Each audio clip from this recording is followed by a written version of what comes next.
Hello guys, आज म मटर पनीर बनाउन आँटेको यी हेर्नु। मटर पनीर आलु रेडी भइरहेछ। यहाँ मटरको लागि पनीरको लागि मसला पनि यहाँ रेडी। यहाँ टमाटर काटेको छु अनि यहाँ प्याज पाक्दै छ। अब यहाँ म हाल्छु बिलाई। हेर्नु, बिलाई एकछिन पाकेपछि हाल्छु हल्दी निमक।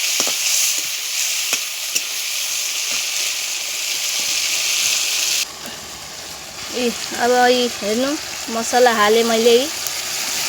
मसला अब मजाले पकाउँछु। स्पेशली ग्रेभी बनाउँछु अनि टेस्ट राम्रो हुन्छ। यसलाई लगभग म आधा घण्टासम्म पकाउँछु। अनि यहाँ हाल्छु पनीर। एकछिन हेर्दै गर्नु। हेर्नु, मेरो ग्रेभी लगभग भइसक्यो। अब म यहाँ हाल्छु मटर।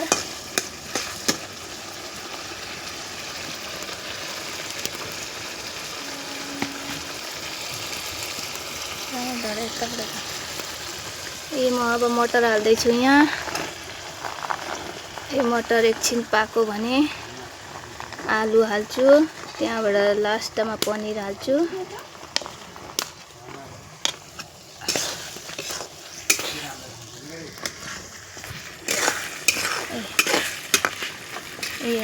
पनीर हाले, मटर हाले। अब यहाँ यो मटर एकछिन पाक्छ अनि हाल्छु आलु।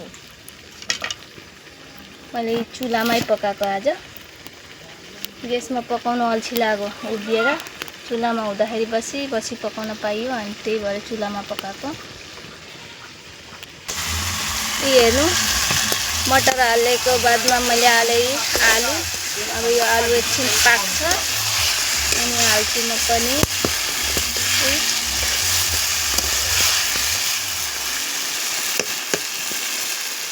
अब एकछिन पाक्छ अनि हाल्छु पनीर।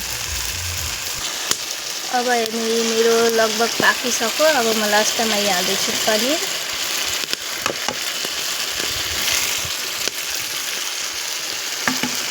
पनीर हालेर 5-10 मिनट पकाउँछु अनि मेरो रेडी हुन्छ पनीरको सब्जी।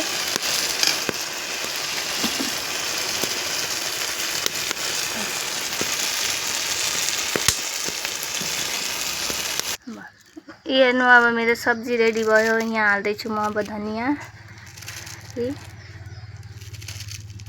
धनिया हालेर सब्जी तयारी हुन्छ। कस्तो लाग्यो कमेन्ट गर्नु, लाइक गर्नु।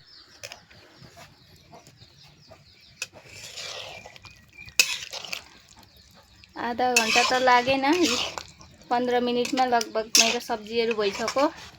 अब मैले धनिया हालेँ, चलाएँ। अब यसलाई एकछिन राखेर खाइन्छ। कस्तो लाग्यो, तपाईहरु पनि ट्राई गर्नु पकाउन।